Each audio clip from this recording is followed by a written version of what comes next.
అన్నదాత సుఖీభావ ఇవ్వాలన్నా కూడా కొన్ని నిబంధనలు ఉంటాయి. సన్న చిన్నకారు రైతులకు ఇవ్వాలని, అదేవిధంగా పేదరికంలో ఉన్న వాళ్ళకి ఇవ్వాలని ప్రతి 26 వరకు కూడా మేము ఏదన్నా ఉంటే సవరణలు చేస్తామని చెప్పిన విషయం మీ దృష్టికి తీసుకొస్తాం. గత ప్రభుత్వంలో మీరే విమర్శించారు. ఏదైతే 13,000 ఇచ్చింది ఈ ప్రభుత్వం 13,000 ఇచ్చిందని మీరే విమర్శించారు. అదే ఇప్పుడు మీరు కూడా 13,000 ఇవ్వడంలో అర్థం ఏంటి సార్? 2,000 రూపాయలు స్కూల్ని మీరు 2,000 రూపాయలు మీరు తీసుకున్నా కూడా వసతులు ఏర్పాటు చేయలేకపోయారు. ఈరోజు పిల్లలకి చదువుతో పాటు అక్కడ వసతులు కూడా అంతే ముఖ్యం.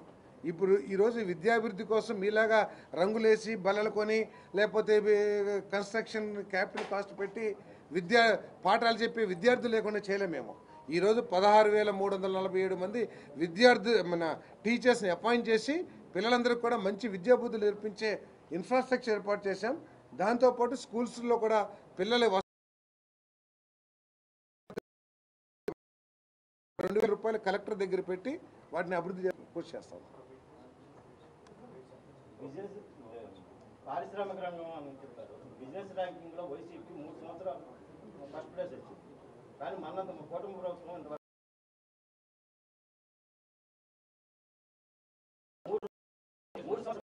డూయింగ్ బిజినెస్ లో కానీ పెట్టుబడులు ఏమొచ్చినాయి అనేది కదా కావాల్సింది. పెట్టుబడులు మీ అందరికీ తెలుసు. మనం ఎక్కడో వెళ్ళక్కర్లా. మల్లవల్లి అనే పారిశ్రామిక ప్రాంతం ఉంది. దాంట్లో అశోక్ లేలాండ్ అనే కంపెనీ కొన్ని 100 కోట్ల రూపాయలు పెట్టుబడి పెట్టి ప్రొడక్షన్కి సిద్ధంగా ఉండింది 2019కి. తర్వాత వచ్చిన ప్రభుత్వం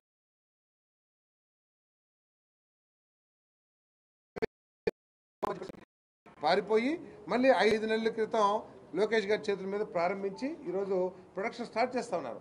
అటువంటి అమర్ రాజా మీకు తెలుసు. అమర్ రాజా కూడా ఎస్టాబ్లిష్ కంపెనీ.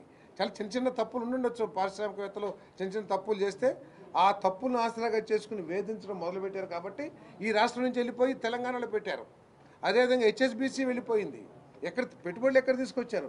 పెట్టుబడులే లేనప్పుడు is of doing business rank సాధించడం అసలు పరీక్షలు రాయకోకుండా పరీక్షలు నిర్వహించుకోకుండా అంత బ్రహ్మాండంగా పాస్ అయిపోయారంటే అది బాగానే ఉంటుందేమో.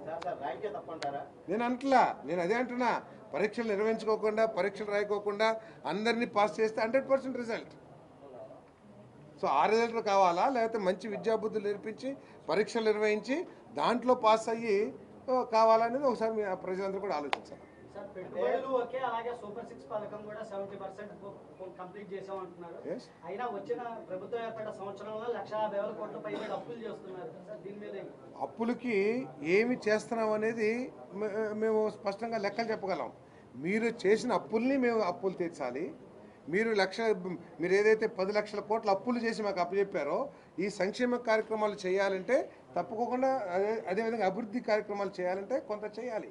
కానీ తీసుకొచ్చిన నిధులను ఏ విధంగా ఖర్చు పెడుతున్నాం అనేది ఎక్కడైనా సరే అవసరం. ఇప్పుడు పెద్ద పారిశ్రామిక ఆర్సిలర్మిట్టలు లేకపోతే ప్రపంచ స్థాయి సంస్థలు అవి ఉంటాయి. అవన్నీ అప్పులు తీసుకుంటాయి.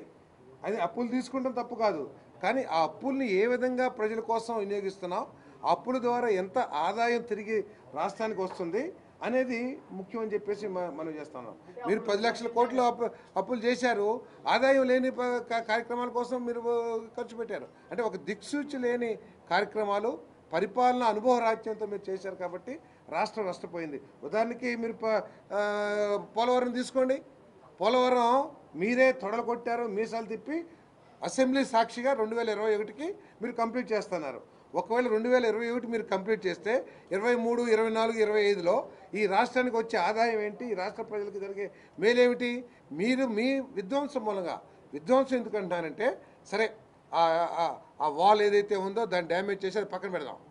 2021కి పూర్తి చేసి నీళ్ళు ఇస్తామని తొడగొట్టిన మీరే చివరికి వచ్చేసరికి పోలవరం ఎప్పుడు పూర్తయిద్దో చెప్పలేమనే స్థాయికి మీరు వచ్చారంటే ఎస్, మీరు విధ్వంసం చేశారు. అక్కడ మీ ఫెయిల్యూర్ అది. అదేవిధంగా అమరావతి ఉంది. ఏం చెప్పాం? 1,00,000 కోట్లు అమరావతికే పెట్టుబడి పెడితే రాష్ట్రం ఏమైపోతుంది, రాష్ట్ర పేద ప్రజలకు ఏం చేయాలని మీరే చెప్పారు. ఈరోజు రాష్ట్ర బడ్జెట్కి 1 రూపాయి కూడా అవసరం లేకోకుండా కేంద్ర ప్రభుత్వ సహకారంతో అదేవిధంగా ఫైనాన్షియల్ ఇన్స్టిట్యూషన్స్తో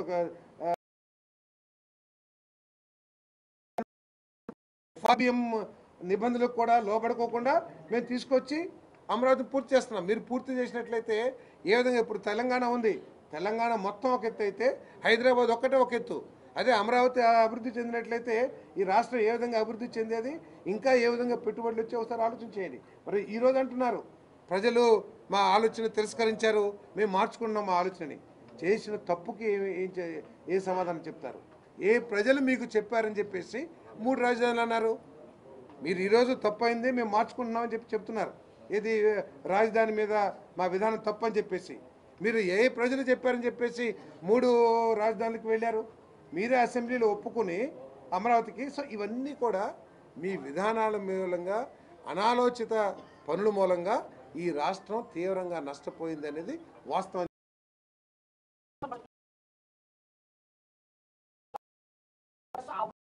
తరలించడానికి 80,000 కోట్లు మళ్ళీ ప్రభుత్వం ఖర్చు పెట్టాలని చూస్తుంది. దీన్ని ఏ విధంగా చూడాలి సార్? ఏ విధంగా చూడాలంటే ఏంటి, సముద్రంలోకి వృధాగా పోతున్న నీటిని ఏ విధంగా సద్వినియోగం చేసుకుని ఈ రాష్ట్రంలో కరువు ప్రాంతాలను కూడా సస్యశ్యామలం చేయాలని ఆలోచన. ఏ ఆలోచనకైనా సరే అంకురార్పణ ఒక నిమిషంలో జరుగుతుంది. ఈరోజు జరిగితే 81,000 ప్రాజెక్టు ఈ పోలవరంతో పాటు కలిసి పనిచేయకపోవచ్చు. దానికి డిపిఆర్ తయారు చేయాలి, ఫైనాన్షియల్ క్లోజర్స్ చేయాలి, కేంద్ర ప్రభుత్వాన్ని ఒప్పించాలి, దాని మీద వచ్చేదేంటి అనేక స్టడీస్ చేయాలి. మా పోలవరం 2027కి పూర్తి చేస్తామని చెప్పేసి మేము మా ప్రజలకి స్పష్టమైన హామీ ఇస్తా ఉన్నాం. దాంతో పూర్తి అయిపోతుంది ఏంటి? అవదు. ఇంకా అనేక ప్రాంతాలు సాగునీరు లేక, త్రాగునీరు లేక ఇబ్బంది పడిన పరిస్థితులు ఉన్నాయి. దానికోసం బనకచర్ల 2,000 టీఎంసీలు వృధాగా వెళ్ళిపోతున్నాయి. మనకు ఆఫ్టర్ ఆల్ 300-400 టీఎంసీలు ఉంటే సస్యశ్యామలం అయిపోతుంది. దాన్ని ఏ విధంగా చేయాలని ఆలోచన చేస్తున్నాం. ఆ ఆలోచన అది సక్సెస్ అయితే ఈ రాష్ట్రం సస్యశ్యామలం అయిపోతుంది. కాబట్టి అది చేయాల్సిందే. ఆలోచన జ్ఞానం ఉన్న ఏ రాజకీయ నాయకుడైనా సరే భవిష్యత్తు 10-20 సంవత్సరాల తర్వాత ఈ రాష్ట్రం ఏ విధంగా ఉండాలని ఆలోచన చేయాల్సిన బాధ్యత ఉండదని చెప్పేసి మనం చేస్తాం.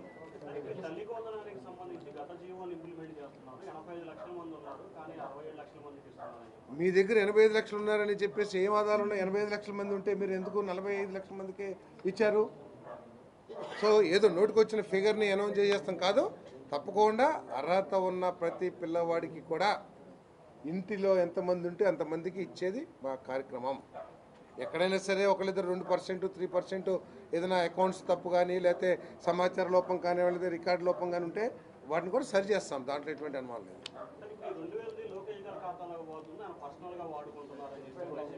వాళ్ళకి ఒక క్రెడిబిలిటీ అనేది ఉంటే, వారి మాటలకి ఒక క్రెడిబిలిటీ అనేది ఉంటే, మేము రోజు మన ప్రెస్ మీట్లు పెట్టి బల్లలు గుద్దుతా ఏదైతే మాట్లాడుతున్నారో అవన్నీ వాస్తవాలని మీరన్నా సరే మీరు నమ్ముతా ఉంటే, ఏదైతే లోకేష్ గారి అకౌంట్లోకి వెళ్ళినాయి అని చెప్పేసి మీరు చెప్తున్నారో, ఒక్క అకౌంట్నైనా సరే, ఒక్క 2,000 రూపాయలైనా సరే, ఇదిగో లోకేష్